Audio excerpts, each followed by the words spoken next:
Good morning, good afternoon, good evening, wherever you are. Welcome back to another episode of Red Pill Religion Podcast.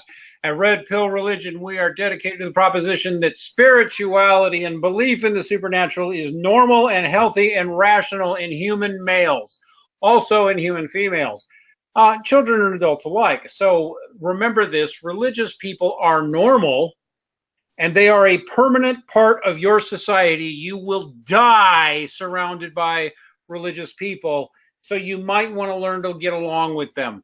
Please support our work on redpillreligion.com, which still redirects to escapingatheism.com, where you can give us your financial or spiritual support via Bitcoin or PayPal. We're still working on maker support. We've just got to get that bank account open, and we'll be done. Please support our work on redpillreligion.com. Please tell your friends or enemies. Please give us a like and a subscribe. We are here to talk about red pill issues generally. Now, once again, we're going to be talking tonight about the ludicrous hate cult on YouTube that is YouTube atheism.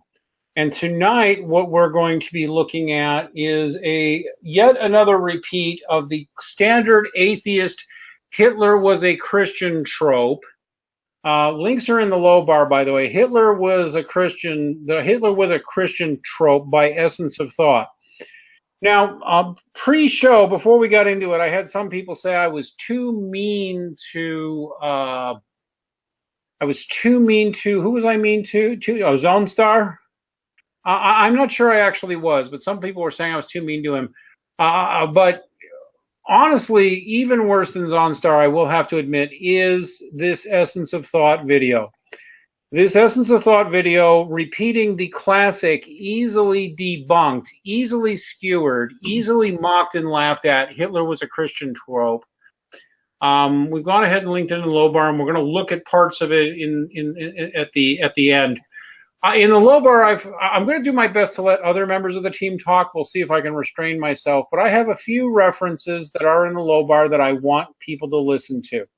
First off, I'm going to mention that Hitler was a Christian or Hitler was a Catholic is a favored trope of the atheist cult movement, and it is a cult movement. It is also very much a hate movement dedicated to pseudoscience and pseudo-history, and we're going to be looking at some fake pseudo-history from Essence of Thought tonight. Books to look at if you're genuinely interested, and by the way, I don't believe either Essence of Thought or his audience are genuinely interested, because I think they're all a bunch of hate-mongering bigots, and I really do mean that, hate-mongering bigots peddling pseudoscience and pseudo-history. And by the way, let me repeat it. I'm not just saying Essence of Thought is bad. I'm saying that if you're a fan of Essence of Thought, or if you are giving money to Essence of Thought, you are just as slimy, just as horrible a human being, just as despicable, just as low. And I'm going to repeat again, this is low-life, pig-ignorant hate propaganda. It's not even pig. Pig-ignorant just assumes... Actually, calling it pig-ignorant just assumes that he's, stubbornly ignorant. In fact, I'm going to say that I think this man knows that he's lying and doesn't care. Books to look at before we get into are The Myth of Hitler's Pope by... I have one to add.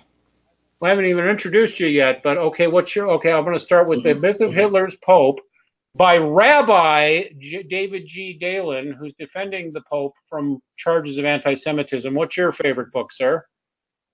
My favorite book, if you go on Amazon and look, yeah, what is it? Spit it out.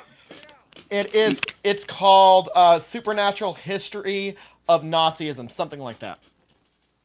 And I'll try and get this into the low. You're talking about Nazis in the occult?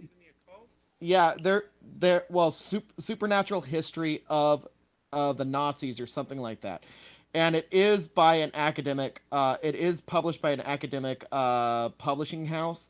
And what's really interesting about it, it actually traces occult elements, including Helena Blavatsky and her influence on Hitler. There is no question to anybody who looks into it that Satanism, occultism, witchcraft. I'm sorry, our friend Autumn Storm never wants us to use the witchcraft because he thinks his group is the authentic witches. But whatever, I mean, occultism, witchcraft, paganism was all over the Nazi regime. So it's worth knowing that. The myth of Hitler's Pope completely skewers this idea. By the way, here's another one by Borden Painter, a historian I've interviewed, one of the best, one of the most distinguished in the world.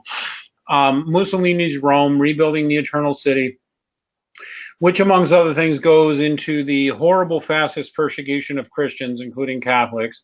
Also might want to look into his book, The New Atheist Denial of History. But we're about to spend a while listening to this man lie about this man, Essence of Thought. This man, Essence of Thought, we're going to listen to a bunch of him lying about history and lying about history to grind only one possible axe: his complete contempt and hatred of Christians and Jews, but definitely a hatred for Jews or for Christians. There's no difference between this man and a member of the KKK. There's no difference between this man and a communist. There's no difference between this man and a Nazi, because he lies about history and lies about innocent people, just like all of the above did. And I truly think that this man and his fans, if you were seeing Christians being strung up on trees, their children tortured, and their churches burned down, this man would think it was ultimately for the best, or certainly his fans would be, because this is just how hateful this guy is. Now, I've put these all on the low bar, but I'm going to mention a few things. Maximilian Mary Kolbe, the real one, the saint, was murdered at Auschwitz. He was in Auschwitz for the crime of being a Catholic priest running a war hospital, and he was neutral on the war. He was killed by the godless Christian-hating atheists, which is exactly what the Nazis were.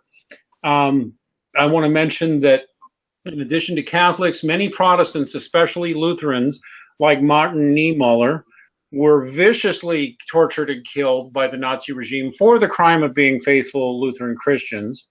Nazis persecuted and imprisoned quite a few Catholic clergy, priests, etc. Max Kolbe was just one of them, murdered.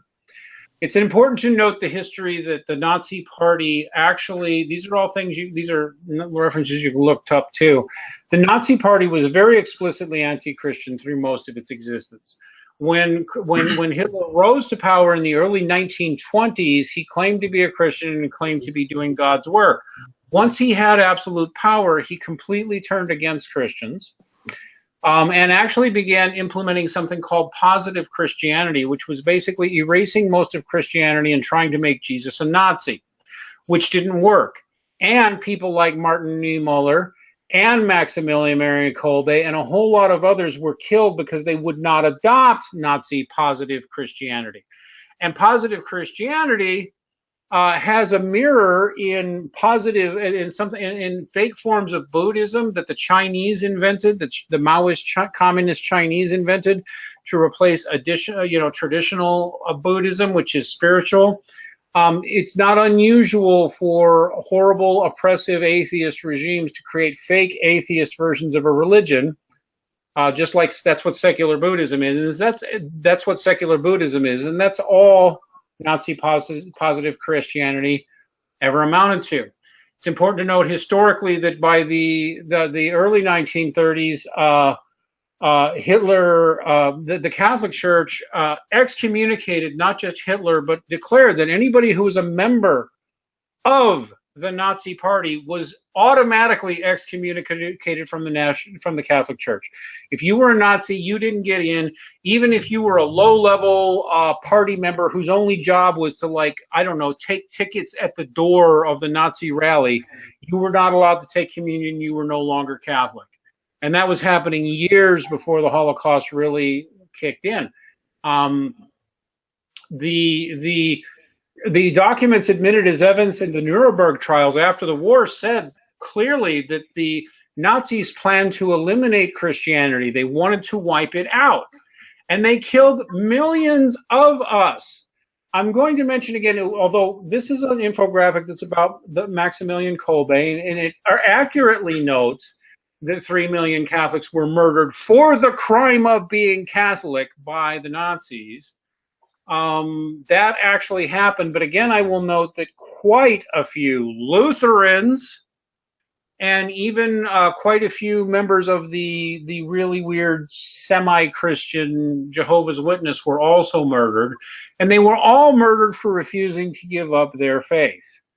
So right off the bat, when I know everything I know about St. Max Kolbe, and this guy pumps out this vicious hate narrative, I'm sorry, I see no reason for any decent person, whether they're Catholic or Protestant or Jewish or Hindu or even fucking Muslim, to give this essence of thought he lies. And he lies in the most nasty and hateful ways imaginable. And that's what he does. What he's going to do is basically repeat Hitchens' old lie about the Concordant being the first treaty or agreement the Nazis made with anyone. Presents it as a friendly pact between pals instead of an attempt at damage control between enemies to further the anecdotal crap about Hitler being a Christian. Yeah, there's a lot wrong here. And what's so wrong about it ultimately is that you can tell this man is not confused. This man is a professional atheist. Go ahead and look. He's been doing it for a while. He gets money for this. He's a professional atheist preacher. He's not in this because he truly cares about this. He's in this for the cash. And he's in this to hate people and to stoke hate against people. Oh, but he's also... he pretends to care about the homophobia and misogyny and all that. Well, why? Yeah, right. Like atheist regimes don't have a long record of persecuting, torturing, mutilating, and killing gays, because they do. All right, guys, should we? I didn't even introduce everybody. I'm sorry. Let's start again. Tonight we have our secular theist friend, White Injun. Good to see him all the time. Or see him again. He's in all the time. You're always welcome, Injun. Also joining us, and go check out his YouTube channel. He's only just starting it, but he's getting some good stuff on there. Also joining us is Philosophy Tiger, who I have officially ceded my crown as meanest man on the internet to atheists to him. The filthy, disgusting, gender queer, weird, green tiger, Protestant filth, Philosophy Tiger. Say hi. Hi, I'm the abomination in the room, everybody, and I'm glad I'm here.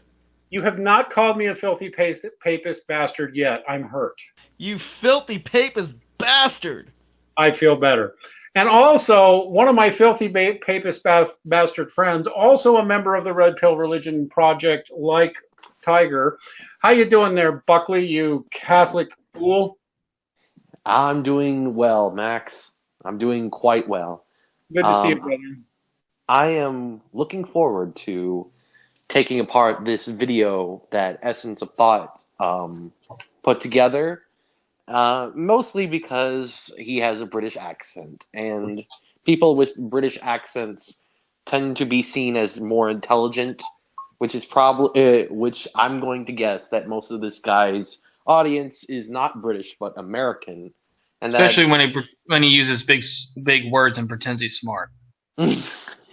Oh, really? Yes. You think Englishmen with a certain accent are a little more intelligent than the rest of the human race, do you? Yeah, Americans actually fall for that shit a lot. So do Canadians.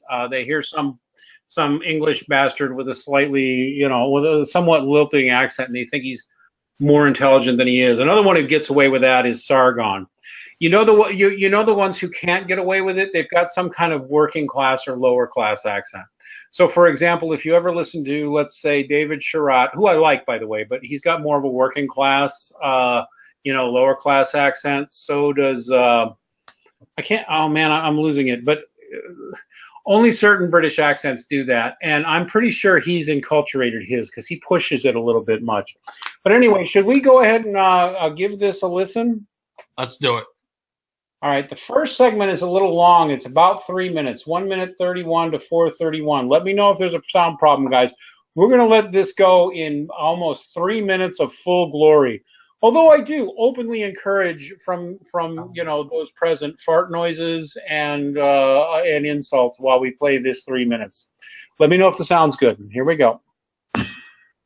Hey folks, I have an announcement to make. After having found out that Hitler was a Christian, I, as of today, am declaring myself an atheist. Yeah, right. As an ex-Christian who came to be when they, as a young Christian, began to question the story of the Bible, both from an ethical and empirical standpoint, I'm not really interested in your faux reaction upon discovering the facts that Hitler was indeed a Christian. I'm more interested in how you can say Hitler was a terrible person when their crimes pale in comparison to the supposed crimes of your proposed all-just deity. That is where it's interesting as our reactions differ. It's so This interesting. little-known historical fact about Hitler had a lot to do more with his political relationship with the church.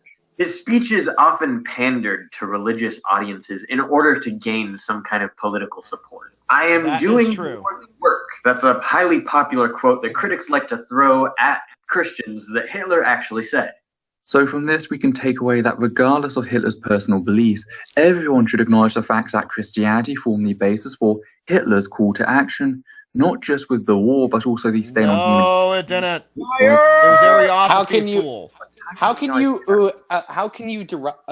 Can somebody stop? How can you derive that from what he said? From just what he said?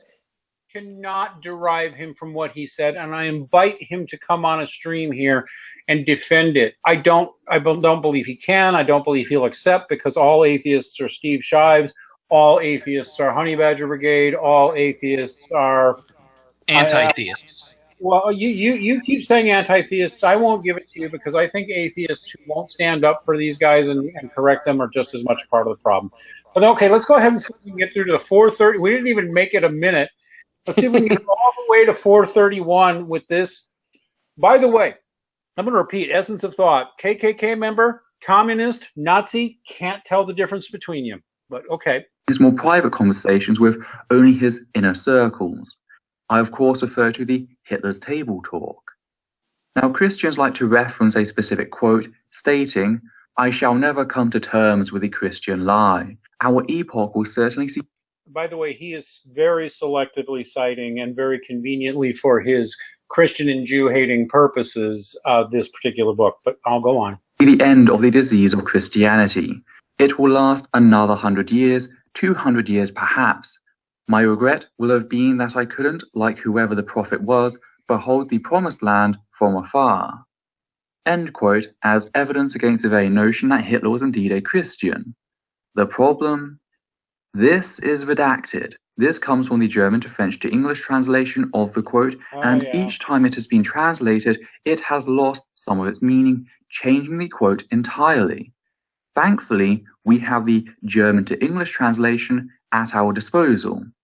This direct and more accurate translation states, and I do quote, "I have never found pleasure in maltreating others, even if I know it is impossible to maintain oneself in the world without force. Life is granted only to those who fight the hardest. It is the law of life. Defend yourself." That is not how it's translated. Of the 30 collapse seconds. of this idea. It can still take 100 or 200 years. I am sorry that, like Moses, I can only see the promised land from a distance. End quote. As we can see, the redactions change what was clearly a devout proclamation of Hitler's Christian faith and his regrets that, like the Christian prophet Moses, he would never see the world he longed for into an attack on Christianity. I'm really restraining myself. I really want to. Hey, guess. I want to swear less. I want to swear less. I want to be mean less. Guess But who? Where? I'm going to mute myself and let you all talk, because what a train wreck of dishonesty. Go ahead. How exactly this British twat with a speech impediment thinks the revised version of that quote from Hitler's table talk somehow makes Hitler into a Christian is a mystery. I can draw an analogy between myself and Moses at a metaphorical level, but that doesn't make me a Jew-hating Christian, does it? Here's the problem with it. Here's the problem. A redaction.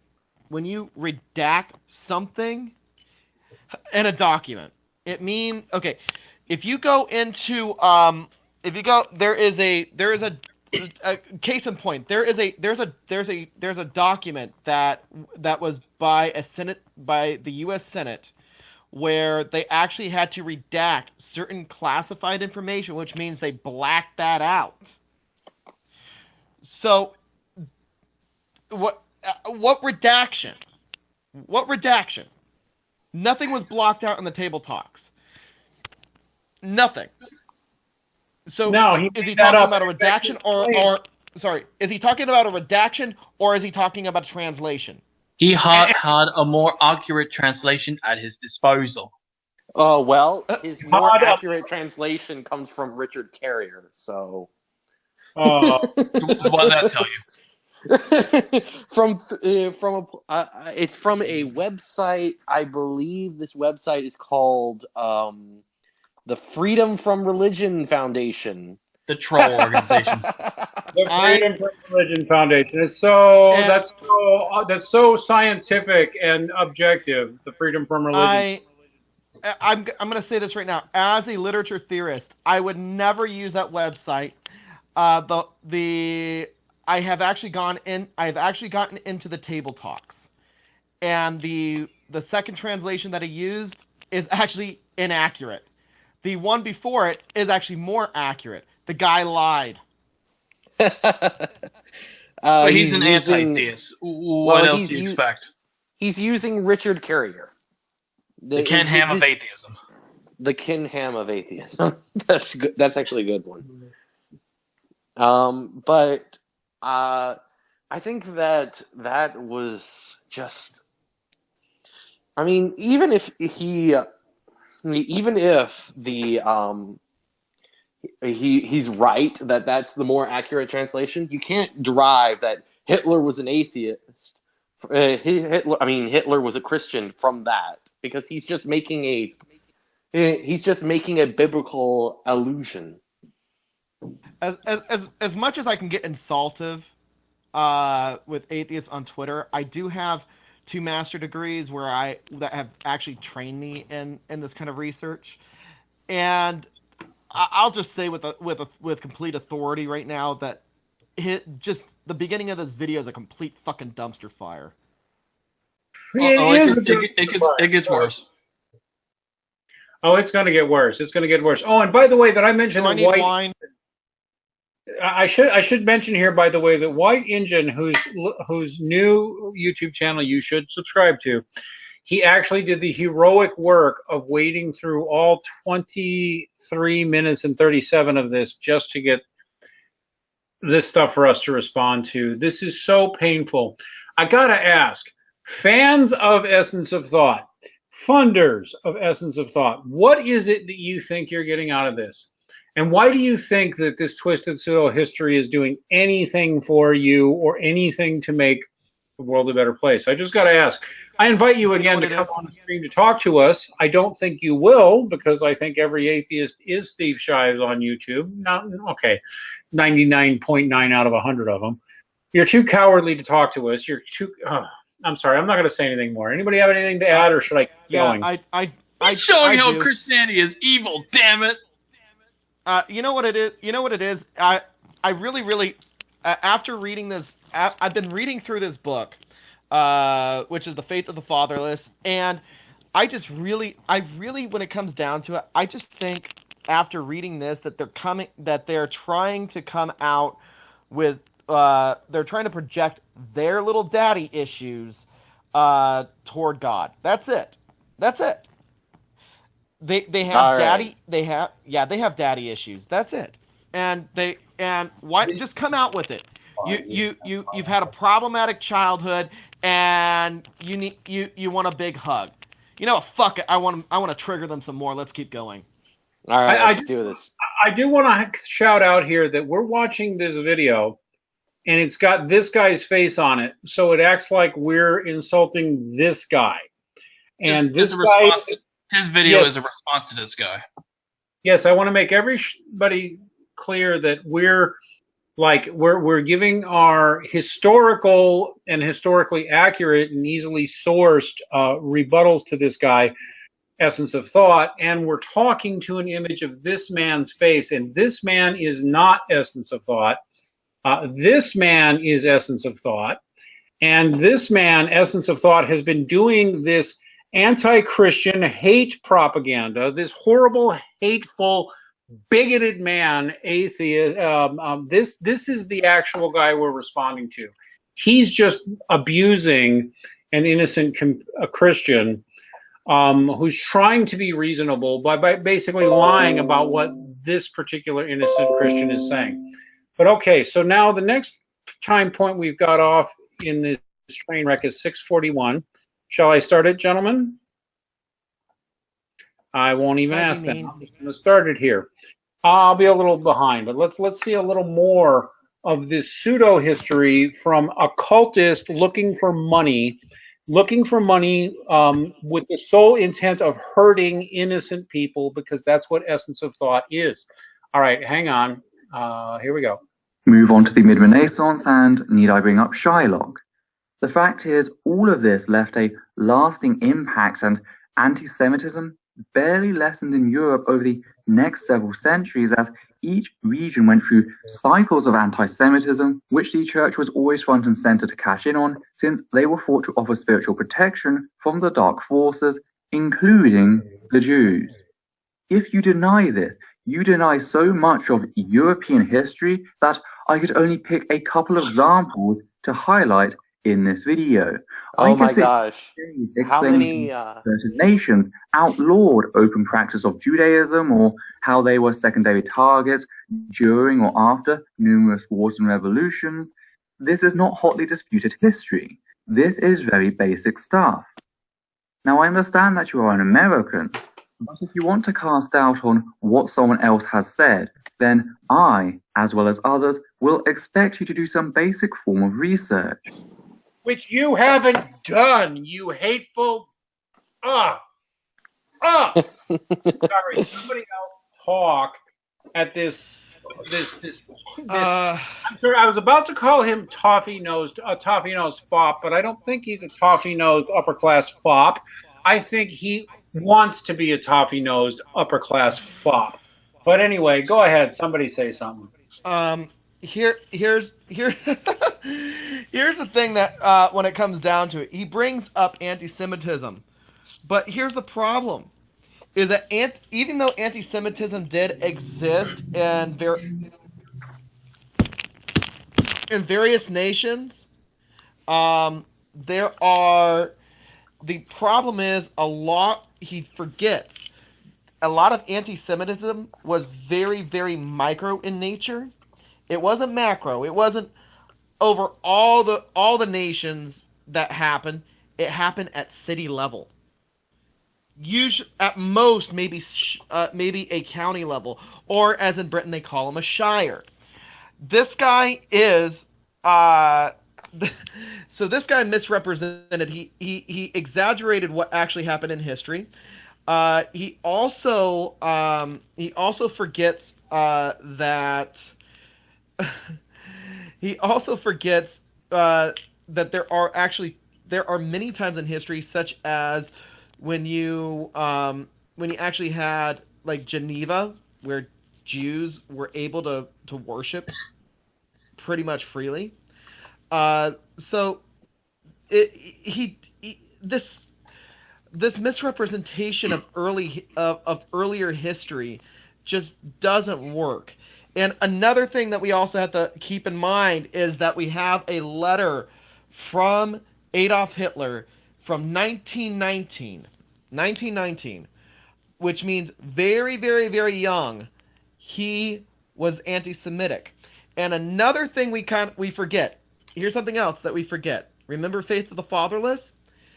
When you bring up Hitler's childhood, what really influenced him to be as abusive as he is the fact that his father was an abusive piece of shit. When you take away the idea of Hitler and what he did, and go to his childhood and look at the shit that he went through when he was an innocent little baby to his teenagehood, his adolescence. He went through a lot of crap because of his dad. His dad was very, very abusive. How do you think that won't mess up somebody, and how do you think that won't influence them? There's more influence from that abusive piece of shit toward Hitler than pogroms. God. Well, yeah, there's dang actually It doesn't excuse what he did, though. oh well, yeah, No, but but when you have a screwed up upbringing, it's going to screw you up. That's all. It's not an excuse. It just is what it is. Go ahead. It's a fact. well, I would like to reference a book by Rodney Stark entitled "Bearing False Witness." It has an entire chapter on anti-Semitism and how most of it for church history is exaggerated. Between the years of 500 and 1096, there was only one event of anti-Semitism documented. That was when a mob killed several Jews in Clermont in southern Gaul. There was no other such incidents during this time, and the church condemned that one act. I will. If you go But on, it did heighten up those who in the Black Plague was blamed on the Jews at one time. Okay, I also want to bring. Guys, please don't interrupt me. I would also like to point out that the church has a pretty consistent record of being against that. There was several popes that called out people who blamed the Jews on the Black Plague, and then there was even one pope that declared that any Christian that spoke the blood libel was to be excommunicated. So so Christian anti-Semitism is often over-exaggerated, basically. Let me make the point, and I want to add that Christian anti-Semitism is a thing.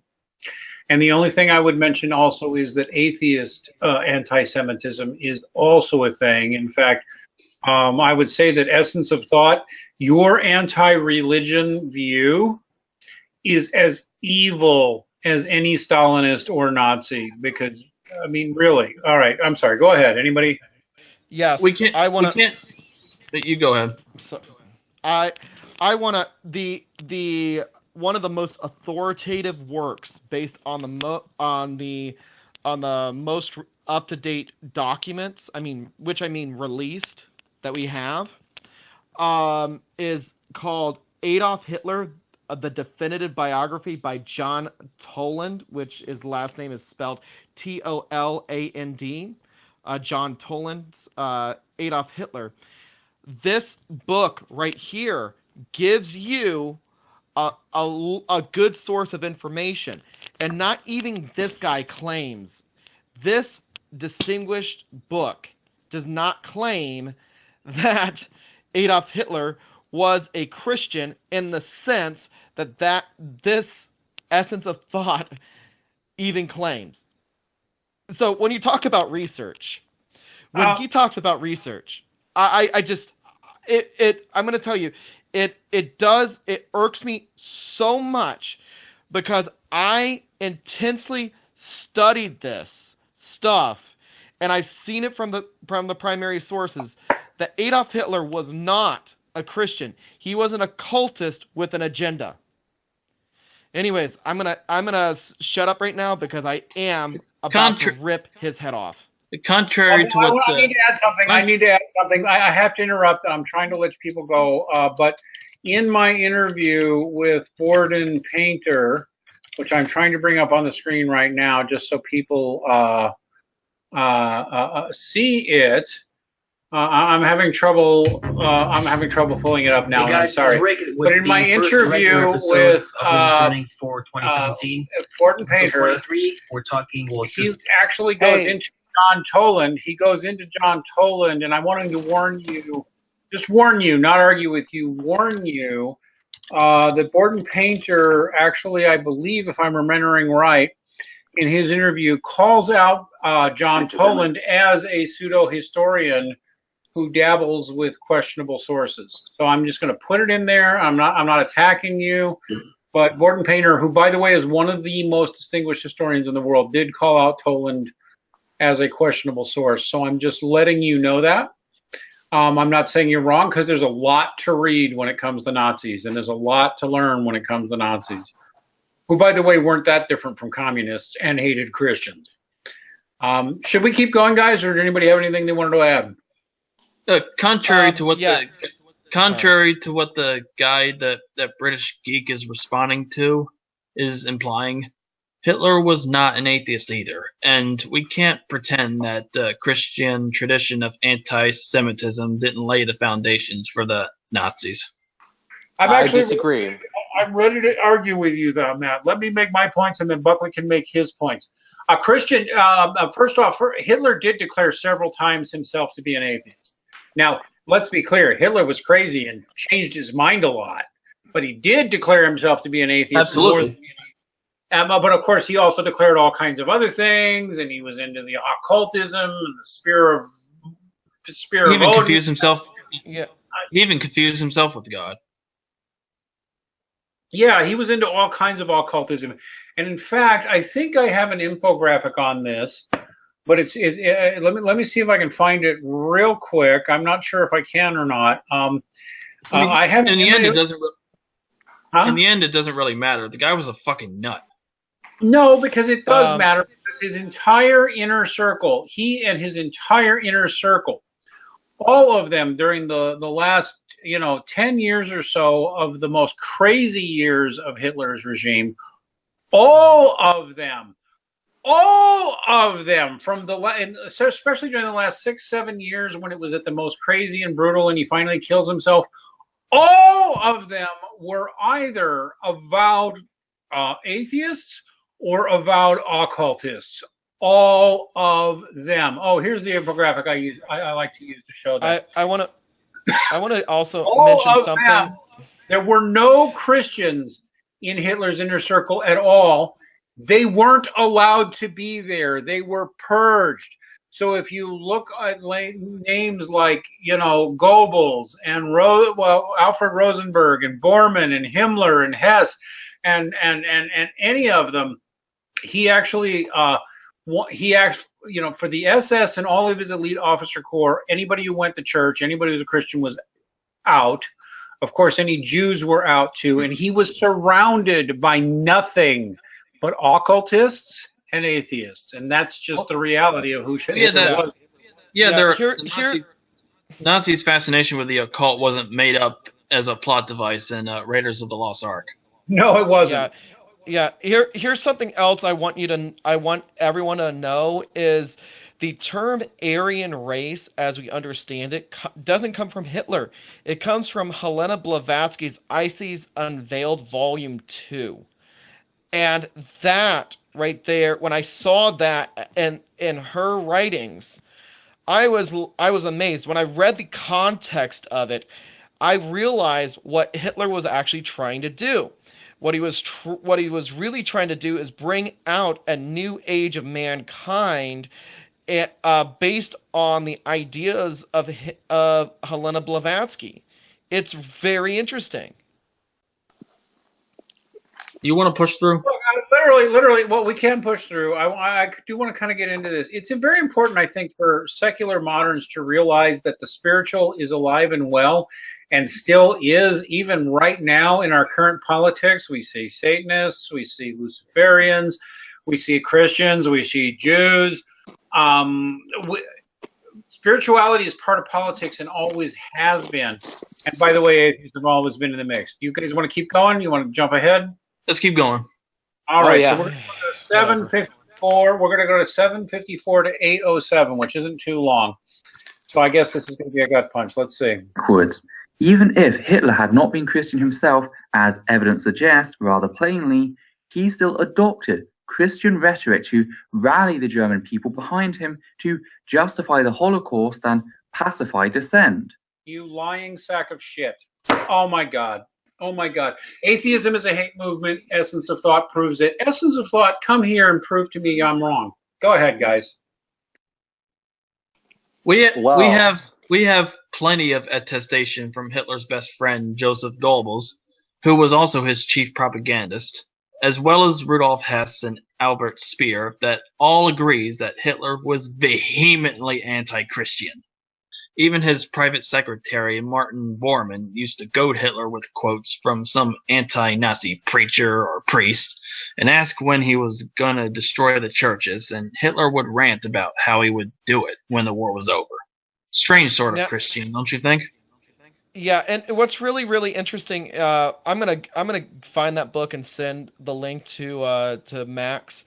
But when you talk about the supernatural history of Nazism, it's you have to realize that there's a lot of things that played into there.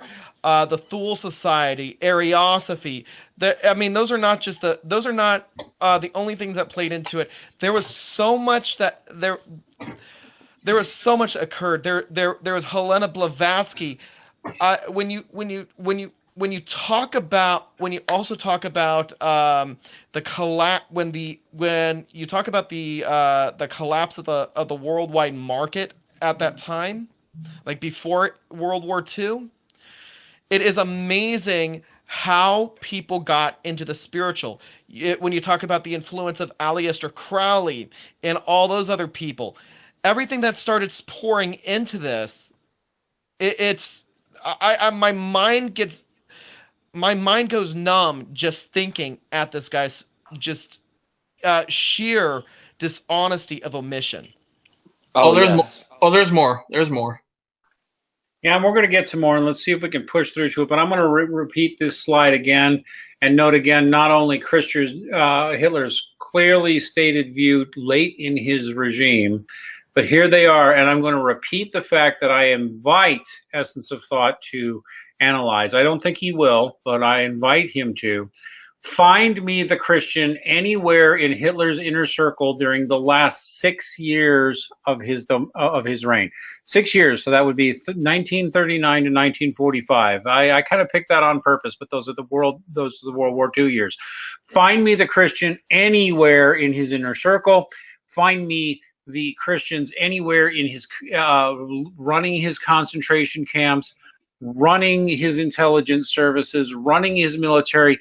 Find me one during the entire last 6 years of his reign, where most of the Jews were killed, where most of the atrocities were committed.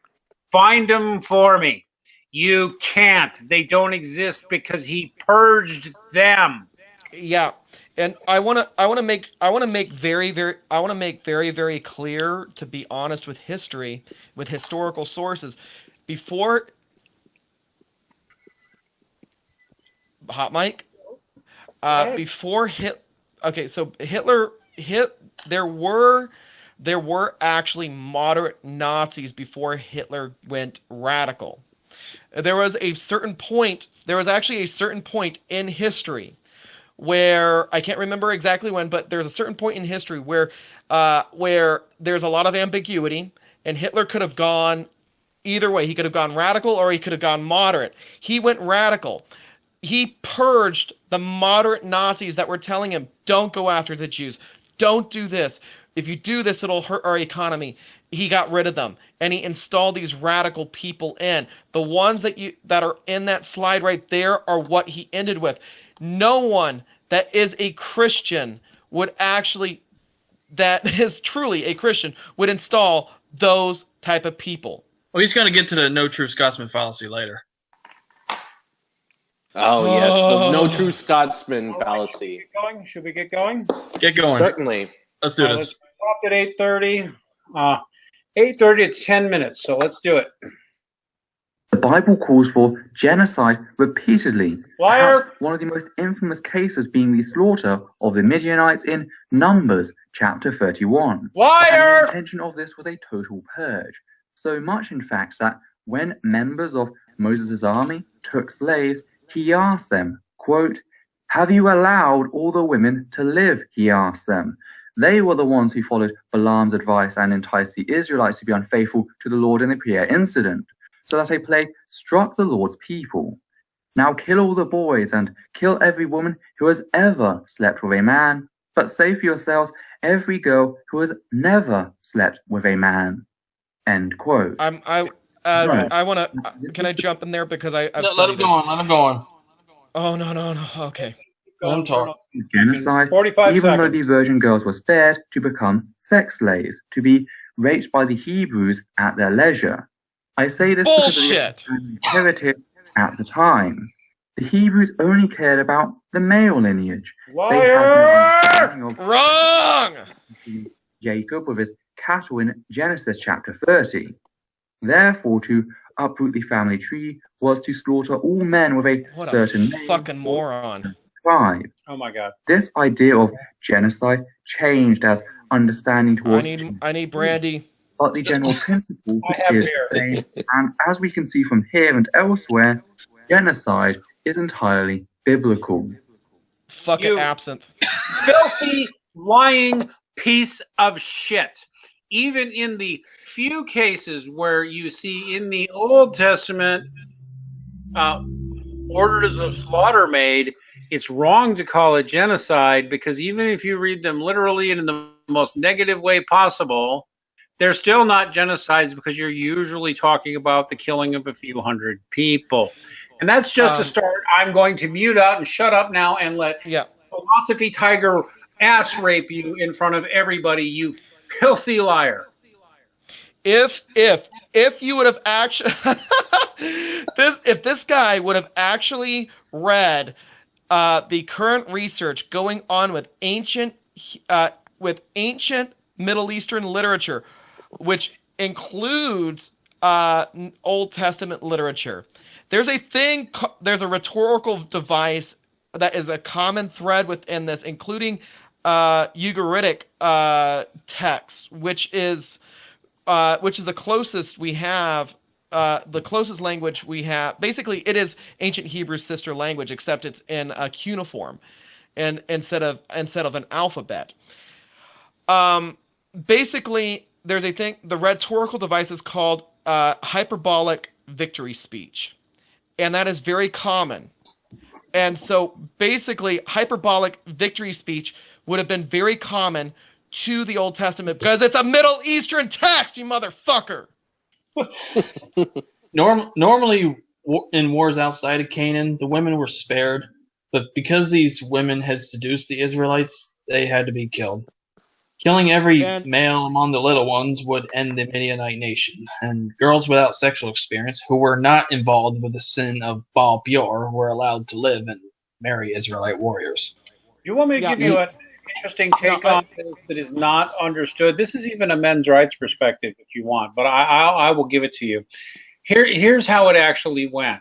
Usually when there was a war between tribes, and you'll find this among non-religious tribes as well as religious tribes, you'll find it among the Muslims, you'll find it among the Jews, you'll find it even still occasionally among the Christians.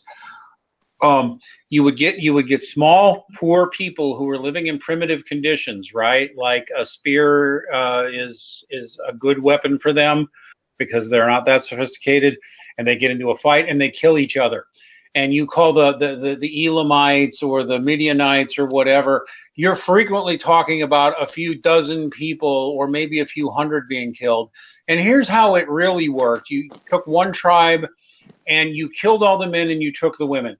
Well, what that actually means is that if you were a woman, you were the lucky one, because if you were male, you'd just be killed. And if you were a woman, at least you'd have a chance at survival and some kind of decent life, because it was just kind of assumed that the women are not have to be protected. And then, again, the males, they would kill them so that they would not come back and avenge their fathers. Now, that's all very primitive, and actually, if you bother to look through the Christian message, you'd know why, from the Christian perspective, the Christian considers this all not the way to live. And Christians are not supposed to do this. We're supposed to look at these ancient tales as allegory, metaphor, or having a message for us, but we're clearly not supposed to do those Old Testament things. It's pretty darn clear that we're not supposed to do them. We're supposed to draw lessons from them.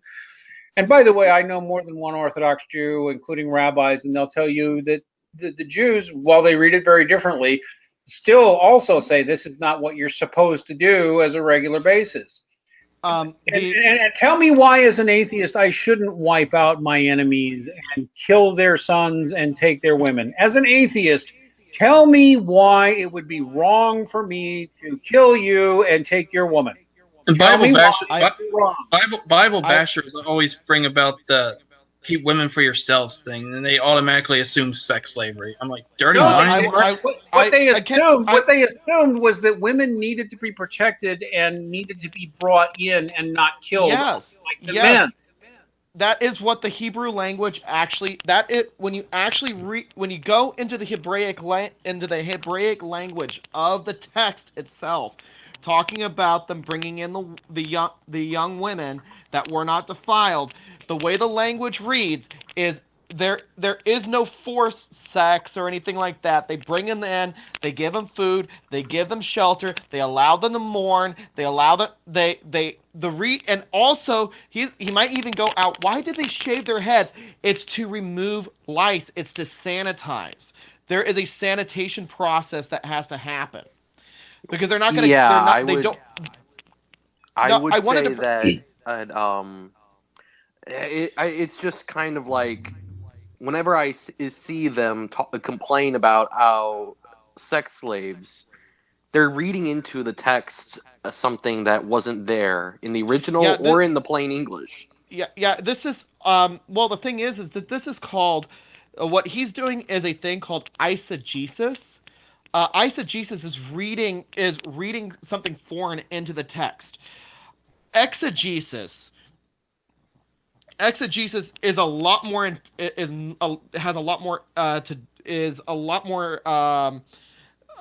a lot more work to do an exegesis, because one, you have to go to the original language. You have to work with the grammar. You have to tackle what the history is.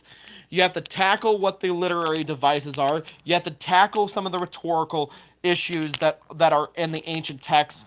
And like I say, it's when it comes down to hyperbolic victory speech, which is very common throughout the Old Testament, it does not entail. It really does not entail that you wipe out an entire tribe. That's the reason why in the New Testament you have Canaanites, even though it says wipe out all the Canaanites. They conveniently like to forget that. They conveniently forget that. In case anybody's missing it, the word he's using is exegesis.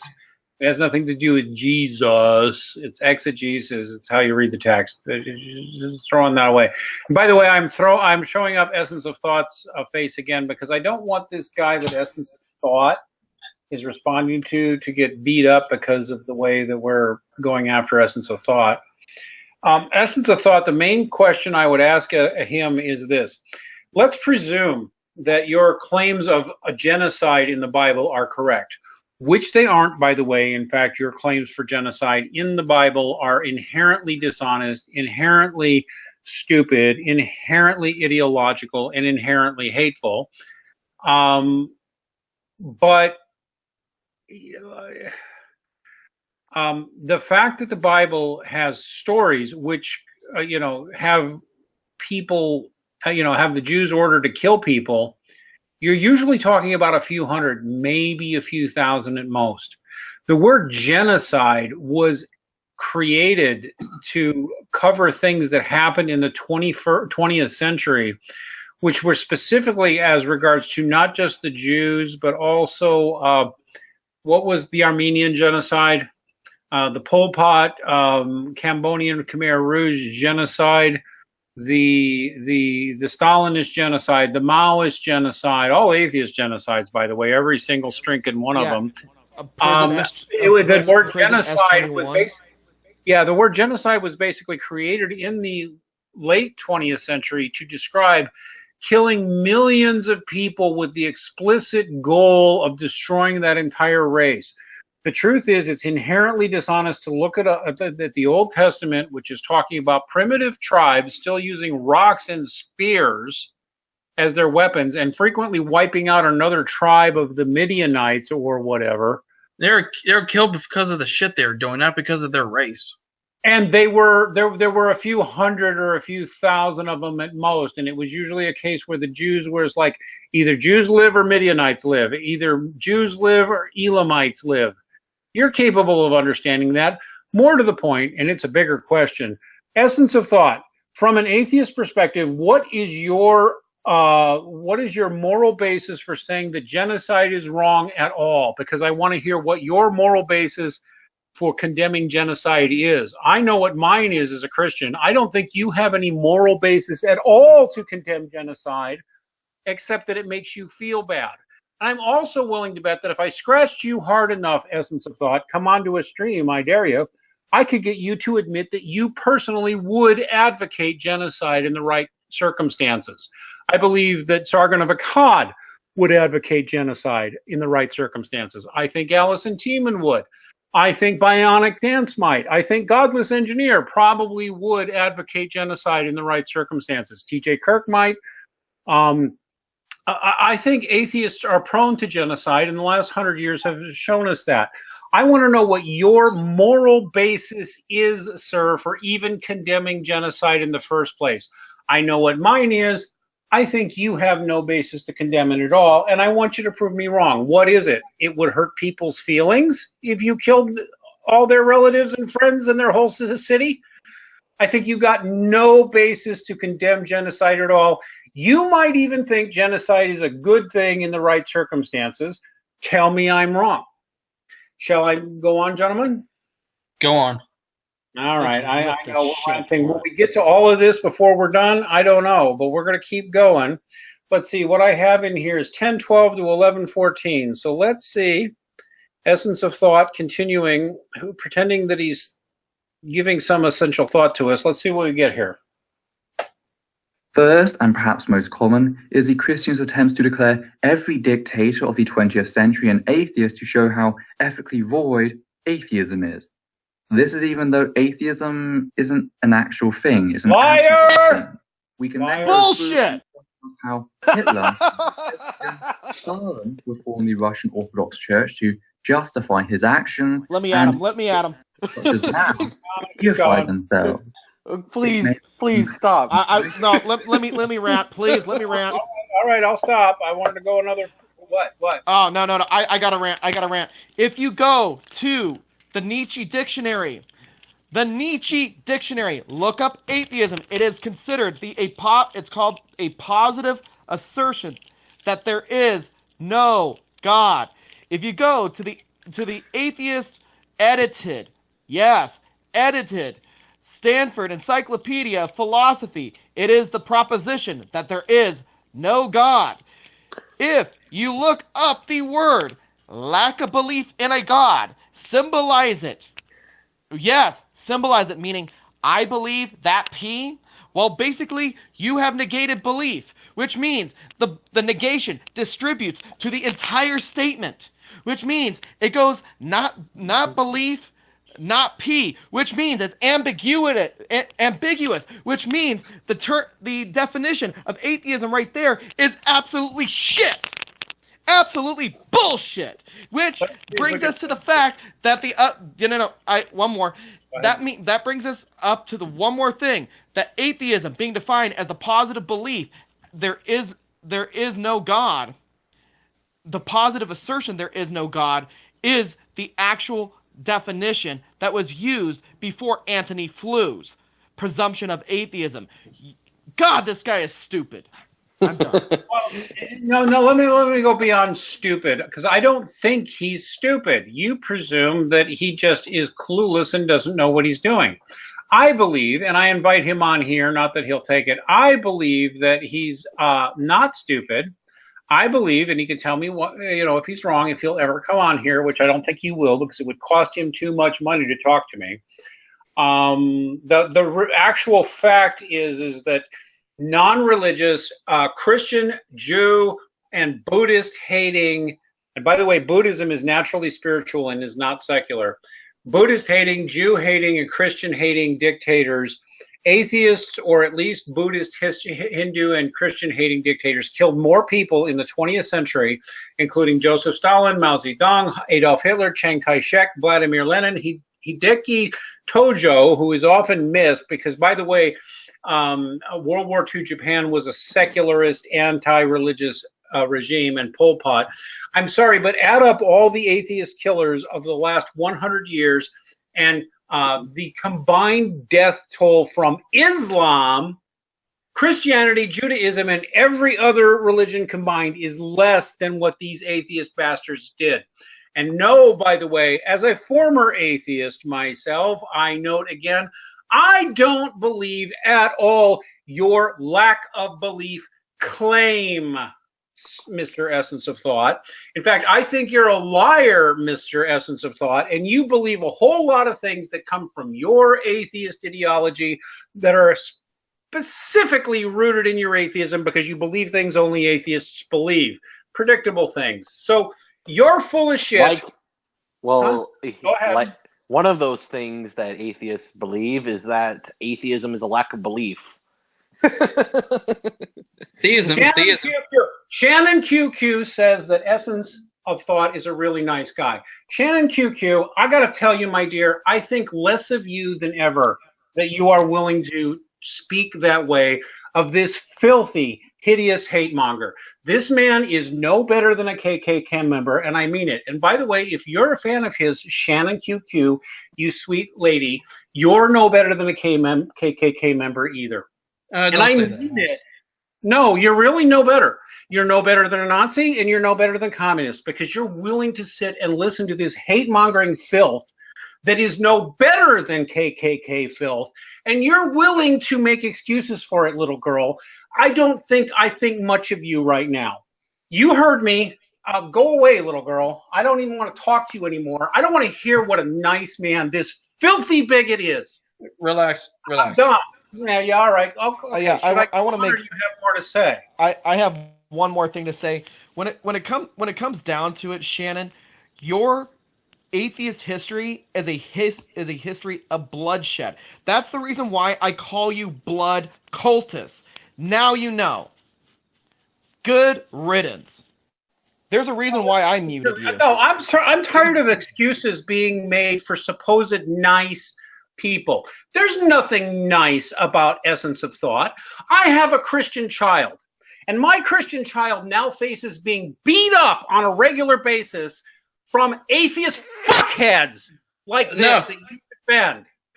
Oh my God, I've had enough of them. These people are as filthy as any racist. They really are. And oh, he's a nice guy. I don't want to hear it. I've talked to very kind and nice sounding anti-Semites and communists before. They will flatter you in a conversation. They will say nice things, but the fact of the matter is that what they say is false, and what they believe is evil. And what they believe is not just evil, it stokes hate. And by the way, Essence of Thought stokes hate for a living. Stoking hate for a living is also what Godless Engineer does. And I'm not going to back down for it. No better than a KKK member.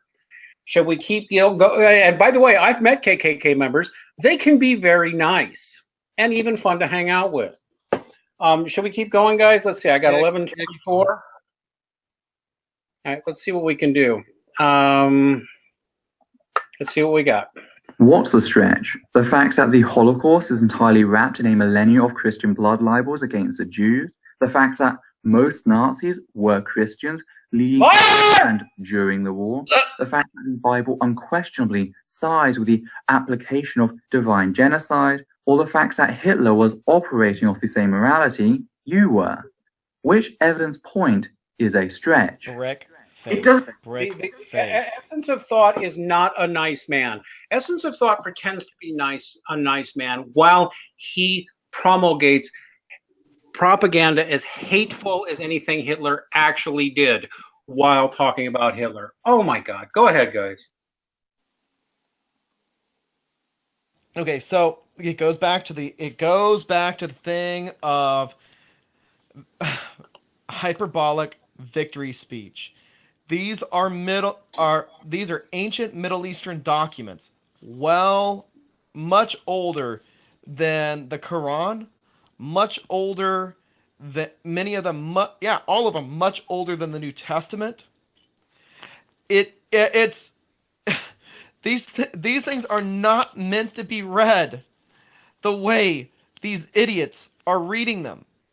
These things are meant to be read from an ancient Middle Eastern perspective. And so what is so frustrating is that it doesn't take that much effort to pick up a serious book on ancient Middle Eastern literary devices and get a perspective on how to read the Bible that way. It doesn't take that much effort. And okay, I'm gonna give up because I'm about to rip his head off. I swear to you, what is happening now? And I hear from Christian after Christian after Christian after Christian. I'm sorry, anybody in the apologia or whatever orbit who's still like, I don't know, they're in their 30s now and they figured nothing's changed. It is 2018 and Christians are getting beat up. And I was like, oh, I don't approve of that. We'll do something about it, because hate propaganda like this, which is hate. By the way, let me note the irony here. This man is talking about Christians spreading anti-Jewish hate propaganda, which has happened. Although, by the way, most Christians get along fabulously with Jews now and are their best allies because we've overcome those things. In the meanwhile, we have these atheists talking like this about us. Christians now in American and Canadian schools routinely get beat up for the crime of being Christians. And I don't want to hear, oh, well, I didn't do that. I don't approve of that. I want to hear, as an atheist, I want to do something to stop Christians from being beat up. I don't want Max Kolbe's son beat up. And if my son's beat up for being a Christian or for reading the Bible or for praying at school, which has happened to multiple Christians I know, including people on this team, beat up, harassed, denied job opportunities, treated like shit. This is happening on a regular basis to Christians in Canada now, and it's happening to Christians in the United States now, and more than one of them is on this team. And when I hear this sort of hate propaganda, this is as bad as the anti-Jewish hate propaganda. And what's worst of all is listening to Essence of Thought, who cannot, in fact, do anything but shit on other people and shit on other people's values, but won't put his own views up for discussion. When you talk about hate, this man is a professional hate monger, but I'm sure he's really nice and funny and fun to hang out with. I want to. Of course he is. He has a British accent. Uses big words. You know, I'm going to say this right now. I'm going to say this right now when it comes down to it. When it came down to it, I'm going to say this. I'm going to make an admission right now. This is a very close to the heart kind of admission, and I take it very serious. I did when I was a teenager. I did harass a Jewish kid for being Jewish, just to fit in with a dickhead. I'm going to say that right now. Well, you know what? Look, can I go further, please? Please. And I took it, it bothers me every single day, and that's the reason why I took Judaic Studies classes, because I wanted to figure out where I went wrong. You know where I went wrong? And I even told a Jewish rabbi about this. You know what he told me? He said, human beings suck. And you know what? You're human. I forgive you. That was the most beautiful thing I've ever had in my life. You know what? These people that are using lies, sheer lies like this just bother me. In fact, another thing that bothers me is the fact I've talked to Jewish people. And you know what bothers the Jewish people the most is when you use the word Holocaust. And I'll tell you why. It's not because of the word. Because in World War II, every major groups of people around the world, including China, had a Holocaust happen. They call it the Shoah. Yep. And the Shoah, yeah. And you know what also bothers me the most is the fact that there are Jewish people that recognize that they're Catholics, Calvinists, Lutherans, people all around that we don't even know where the bodies are anymore. They are lost in the battlefield forever. And you Essence of Thought want to piss on their graves? You want to piss on the graves of millions of people? Get fucked. I'm going to repeat a couple of things. First off, I recommend Rabbi Dalin's book, The Myth of Hitler's Pope, which completely debunks most of what Essence of Thought, the rabid Christian-hating scumbag that he is, no better than anti-Semite, completely debunks the notion that the Catholic Church was against the Jews and was somehow complicit in the Holocaust. There was no such complicity at all. It's a myth. It's actually a Marxist myth, but I'll just go ahead and say it's an atheist myth. It's easily debunked. Pius XII saved hundreds of thousands of Jewish lives, even though he was a very serious Christian and had very negative attitudes about the Jews. His Christian obligation was to protect them. The chief rabbi of the Jewish people, I think the Pope. Yeah, and I also think that I think the Pope before Pius XII, Pius XI, said something to the effect of that we Christians are spiritual Semites, so to be anti-Semite is to be anti-Christian. And also I want to bring up Bearing False Witness by Rodney Stark has an entire chapter on anti-Semitism, showing that a lot of the Christian anti-Semitism was exaggerated. I'll even mention, in terms of Rodney Stark's book, by the way, Rodney Stark is not a Catholic, wasn't born one, didn't convert to one. He's actually kind of I think he's like in the magisterial Reformed Protestant tradition like you, Tiger. And so that makes this a particularly good book, Bearing False Witness, because he's not a Catholic and he just goes through debunking centuries of anti-Catholic history, just like this book. And by the way, I want to throw out another recommendation of a movie. Actually, James Cromwell plays Pius XII under the Roman sky.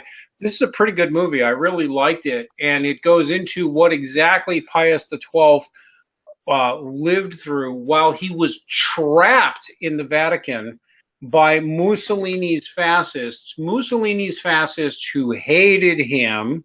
Let me get on that later. There were multiple threats to his life. There were multiple threats to imprison him.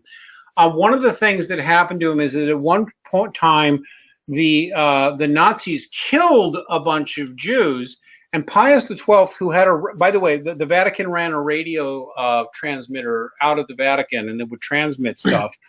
Vatican radio, the Pope personally condemned the Nazis for the killing of a bunch of Jews. I think it was on Italian soil, but if not, it was nearby. The Pius XII specifically condemned the Nazis and called them out for that. And the Nazi reprisal was to kill 10,000 Jews for him saying anything at all. He killed 10,000 Jews just to make Pius shut the fuck up. And Pius got the message and got more quiet. And that was one of many things that happened. Oh yeah, if Hitler was such a devout Christian, then why did he ally himself with a staunch atheist who tried to bring back the Roman Empire? And you know what's really important too? Also, I know this one is older, but when you want to talk about Christian history, there's a thing called CCEL.org,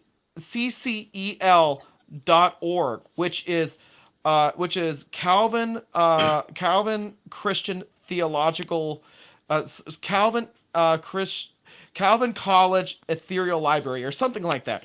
It's a CCEL is a ton of primary sources, tons of the stuff, and when you go to stuff like Charles Spurgeon, the guy himself did not show hatred towards people.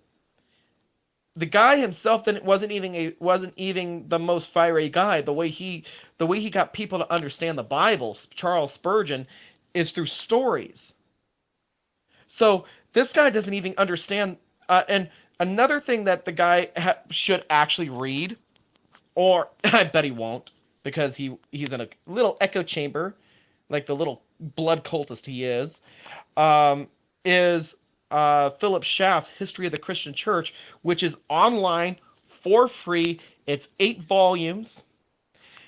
I mean, the Protestant historian Philip Schaff, who is used by even Roman Catholics, gold standard historian for the 19th century, he shows a lot of the stuff that was going on. Was there anti-Semitism that happened? Yes. But to the extent that that guy makes it out to be, no. And then on top of that, for when you talk about 8 volumes of history written by a gold standard historian, to summarize the richness of Christian history, just shows how dishonest this piece of garbage is.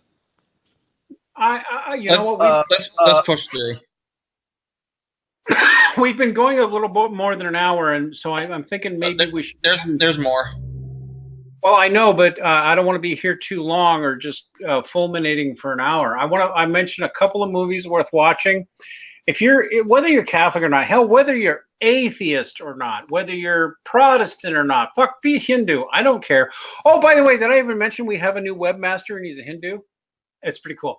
But anyway, we do have a new webmaster and he's Hindu. I'm looking forward to it. But there's 2 movies worth watching. Excuse me, everybody. Sorry. Watch the movie Pius XII, starring James Cromwell, which gives you an interesting view on at least the Catholic view of how Catholics see the way the Vatican was during World War II, and everything I just said was true. Pius XII was of course anti-Jewish because he was Catholic and Christian, and he thinks the Jewish religion is wrong and has many critical things about it. Saved hundreds of thousands of Jewish lives. Spoke often about to stop the persecution of the Jews because it was unchristian and wrong, and the punishments he faced, and the many times he was nearly arrested, nearly killed, threatened with being killed, with being imprisoned, with being replaced. There were even plans to replace him with a fascist pope. I mean, holy shit! And another one is Pope John Paul II, which is a great movie starring, you have both Carrie Elways and John Voight playing, the older and the younger, John Paul II, who died, 14, 15 years ago.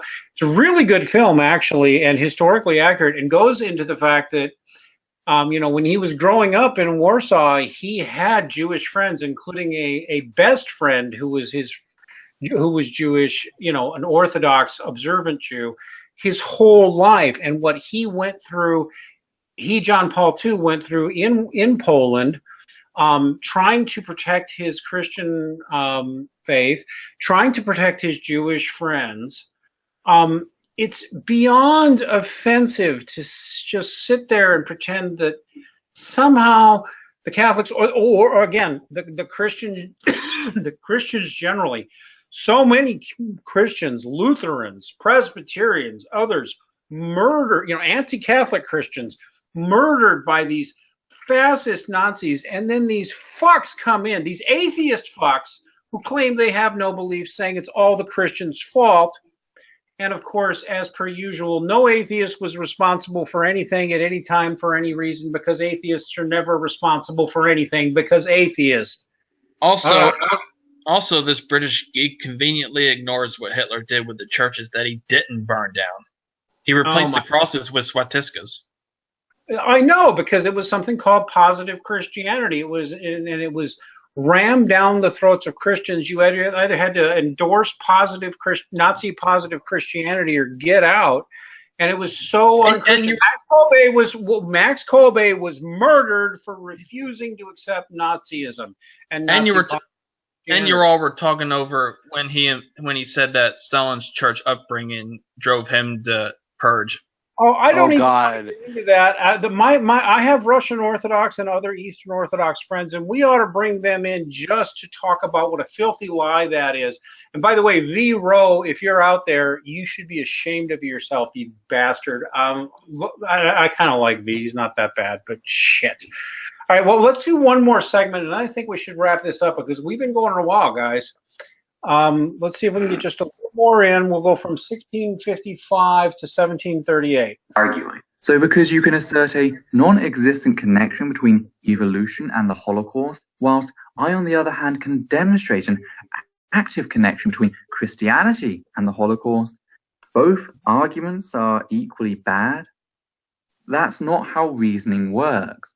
Likewise, when a Catholic throws out the assertion that homosexuality promotes and harbors paedophilia, my response in pointing out how not only do all Christian denominations have a history of child rape, hell is in the Bible as already quoted with numbers, but that the Catholic Church literally harbors said child rapist, their assertion is not on par with my evidenced demonstration. The vast majority of pedophiles... Let him talk. No, that's the end of it. And the vast majority of pedophiles are Christian haters.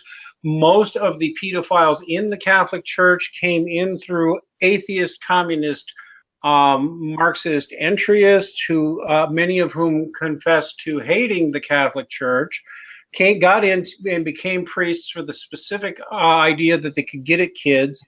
And that they could subvert the church. Go look up Bella Dodd and quite a few others. This is known history. And by the way, Mr. Atheist Bastard, given how many atheists there are who excuse pedophilia and promote or practice pedophilia, please tell me, from an atheist perspective, I want to know exactly why you think pedophilia is wrong.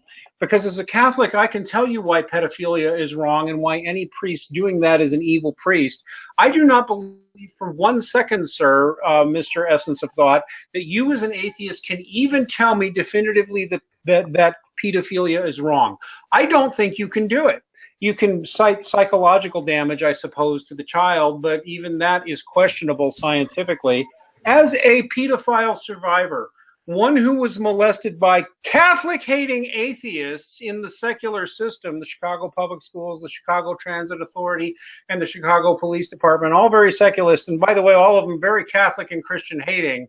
Tell me why you condemn pedophilia, and tell me what you're doing to clean up pedophilia in the atheist, skeptic, rationalist community. I want to hear it. Don't think you can answer any of that except to, I don't know, smirk. But go ahead. Anybody got anything? I would like to point out that there are many atheists who basically cannot admit that their worldview doesn't leave them any room to condemn pedophilia, including including Richard Dawkins, who once made lighthearted jokes about it, for instance. And Krauss said that incest was okay. Well, that's no surprise considering his sexual deviances. But as much as I'd love to talk about the gossip of atheist sex lives, which are let it say very salacious, I would say that there's just simply no room. First of all, there's simply no room in atheism to condemn pedophilia. I mean, J.F. Garapi, he's an alt-right atheist. He talked about how there was some evolutionary thing. So unless you he connected it to evolution somehow. So unless you, guess you have to, unless you have some atheist morality that you pulled out of your ass, I'd say that there's no room to even condemn that. At least in Catholicism, and by Catholicism, you have the ability to condemn these things. And by the way, his assertion that Christians and Catholics have a long history of messing with kids. This is something that Crouten T has said too. By the way, F him. It's just a lie. It's just a lie. You can't find this. I'm going to give it much more bluntly. The Christian religion is the religion that said pedophilia is wrong in the first place.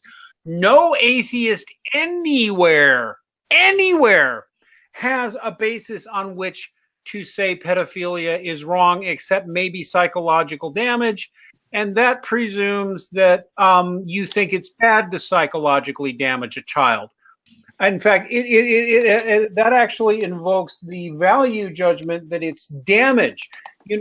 Maybe buggering the 12-year-old is ultimately in his best interests.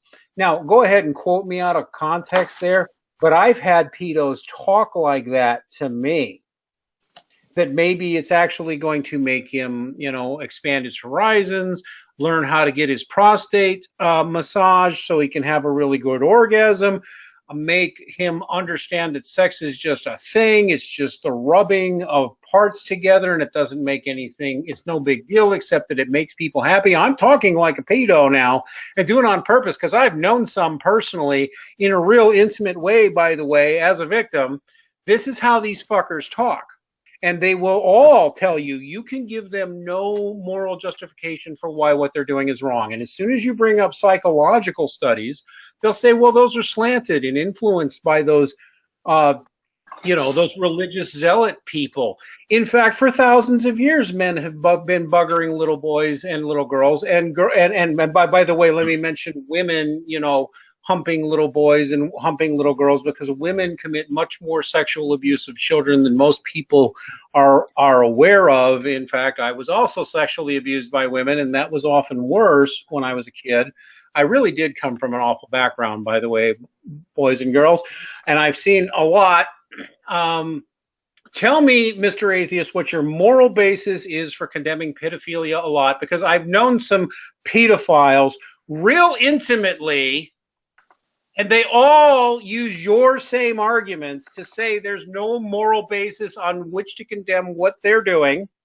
And they all have science on their side, supposedly, to say why buggering children is good for the kids and good for society. They all claim to have science for that. So tell me what your basis is for condemning it, sir. I want to hear it. Oh, this really torques me. Can you tell? Let's respond to the end. It's 2024 to 2057. All right, 2024 to 2057. Sorry if I'm getting angry, but really, I can't stand atheists lecturing me on child sex abuse. I spent so many years helping, especially men who'd been through it. I'm sorry, where am I supposed to be going to here? 20 what? Did you say 2020? Yeah, from there to 57. All right, let's see what we can do here, boys and girls, and then we're going to end it up. Here we go. Including yourself in this video. You clearly asserted that Hitler would be a hypocrite were he to be a Christian, when no. You are the hypocrite.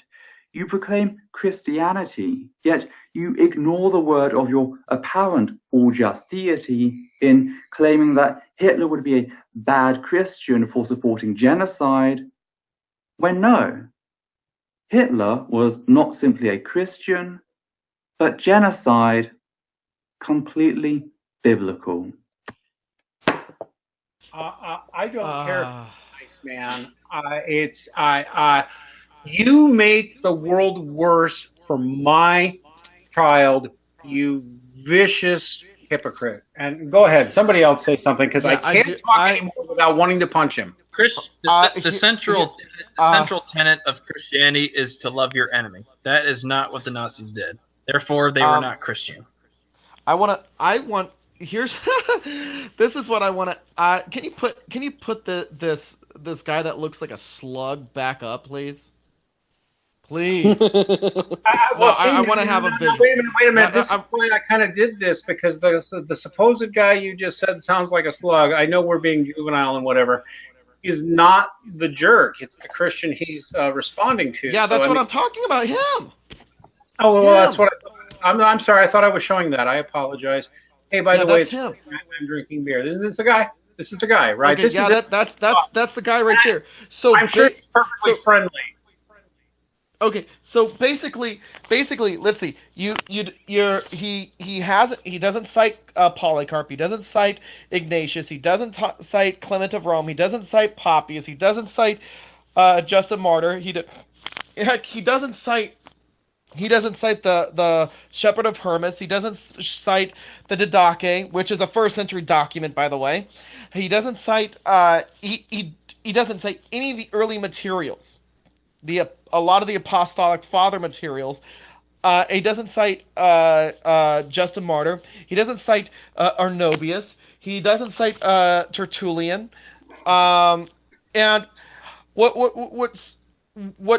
bothers me the most with when you look at when you go through like the Philip Schaff volumes of the Church Fathers, which amounts to about 38 massive volumes of early church history and primary sources, over 40,000 pages, over 40,000 fucking pages, and you are telling me that this guy makes this claim? None of that stuff supports his claim. None of it. And here's something very interesting. There is something where there is a part in Augustine's writings where there are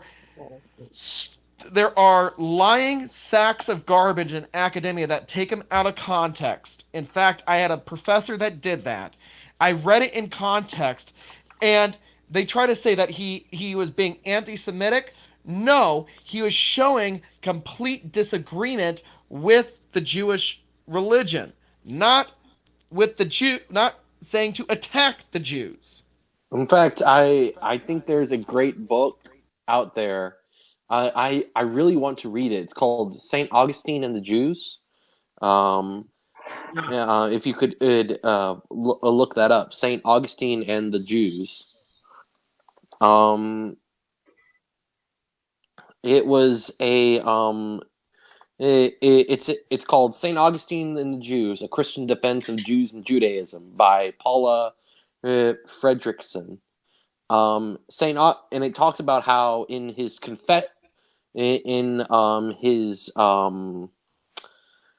Saint Augustine struggled to read the Bible. He left the religion he was a part of, Manichaeanism, which is explicitly anti-Jewish. And when he became a Christian, he said that Jews should be given tolerance because they are the people of the old covenant. I cannot find the book you're referencing, but you're making. Here's the thing. At this point, I resent atheists talking to Christians about their relationship with the Jews. Because first off, atheists have a terrible relationship with the Jews and often mistreat Jews. And I don't want to hear this, I'm an atheist and I never mistreated a Jew. What the fuck ever. Ideological, anti-religious atheists have a much worse record. They really do. And I've got to make this point very clearly. There is no difference between Essence of Thought's anti-Christian hate and the Christian anti-Jewish hate he's talking about. He's indulging in the same Nazi style, fascist style, and communist style methods as the Jew haters to hate on Christians generally, and or Catholics in specific, and or others. I'm sorry, there's no difference. And by the way, what T.J. Kirk does for a living, what Sargon of Akkad does for a living, what Bill Maher does for a living, what Penn Jillette does for a living, what Atheist Republic does for a living is no different from what Nazi Jew haters did. There is no difference. Anti-theists are literally rewriting history. Richard Carrier does to Christians what Nazis did to Jews, and I don't care how nice the motherfucker is in everyday conversation. That's what he does for a living. Atheist Republic for a living. Atheist Republic for a living, for money, for cash, does to Christians what Nazis did to Jews when they propagandized against them. Speaking of Carrier, that's one of his sources. So what does that tell you? Of course it is. And this is why I'm going to go back to it. Essence of Thought, you are a hate propagandist. Truly, I'm not exaggerating. I'm not being shrill. I'm stating clinically, empirically, scientifically. Essence of Thought, you are a hate propagandist for a hate movement. Yeah, and it is the essence of sophistry. I mean, most of this sophistry is ultimately demonstrated by show me the example of atheists who were. You have no atheist basis on which to condemn genocide. You have no atheist basis on which to condemn Christians for anything. You have no atheist basis on which to condemn Muslims. You have no atheist basis on which to condemn cancer. You have no atheist basis on which to condemn anything at all.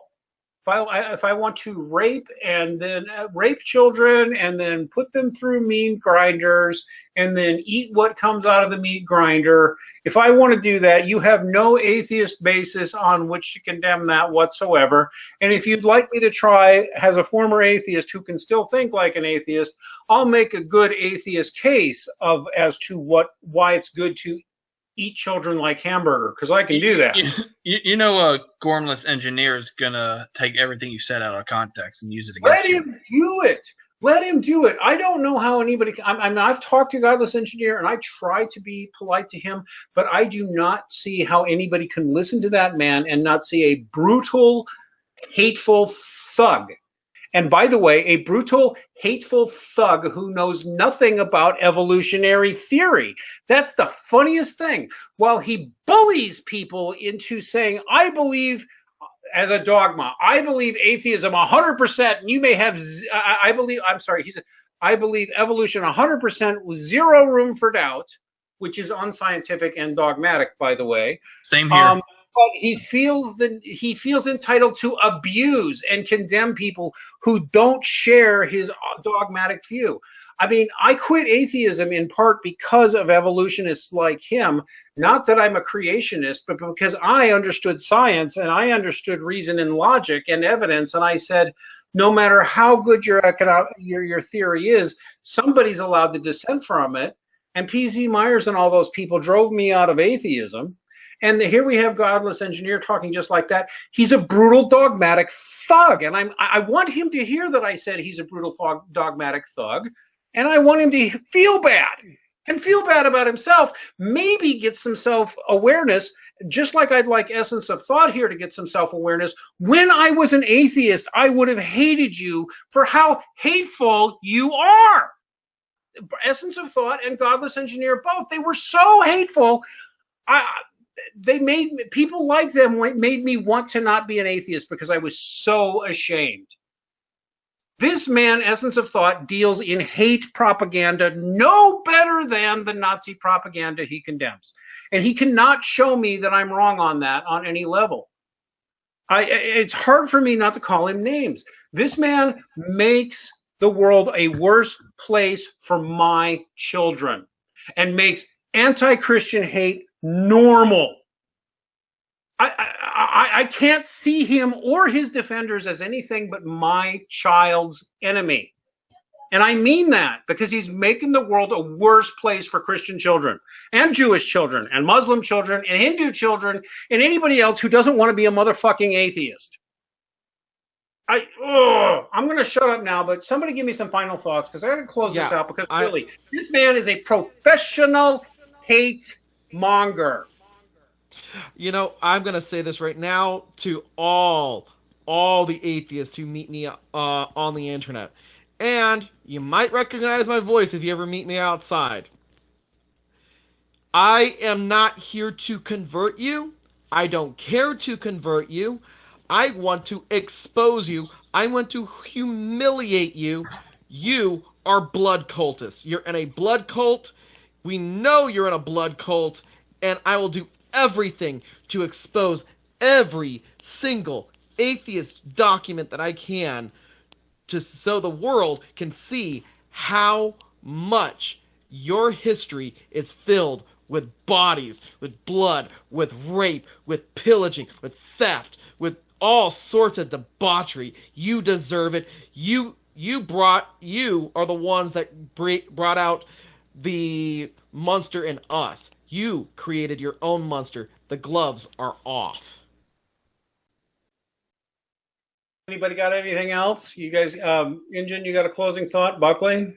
Oh, hey, sorry, I had to take a call. Okay, do you have a closing thought? Me? Yeah, we're closing up. Do you have a closing thought? Oh, yes.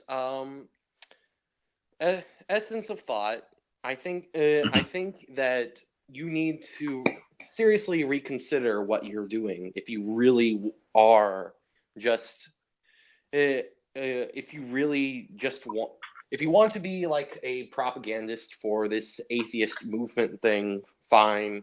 If you get maybe you're just getting paid too much, maybe you're just or maybe you're just having too much fun beating up on apologists online. I know that's kind of fun to do with some of these guys, but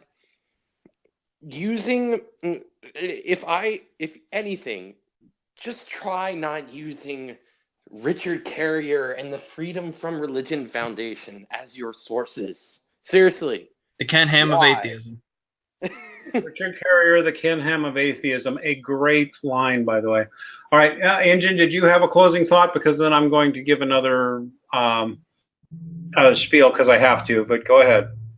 Did you have a closing thought? I forgot what I was going to say. Well, that's okay because you have no useful thoughts anyway. We don't know why we put up with you. No. Okay. So, seriously, I mean it. I mean it in the deepest possible terms. Essence of Thought. I grew up in the south side, on the south side of Chicago in the 1970s, where on Western Avenue, there on 73rd Street, if a black person walked on the wrong side of the street, he would get his ass kicked. But that also happened to the white kids who went on the wrong side. And I actually grew up and knew neo-Nazis. I mean, if you look up, there was something called Rockwell Hall on, I think, 73rd Street near Western Avenue in Chicago in the 1970s, which was the headquarters of the famed Illinois Nazi Party. And I literally grew up within a few blocks of that.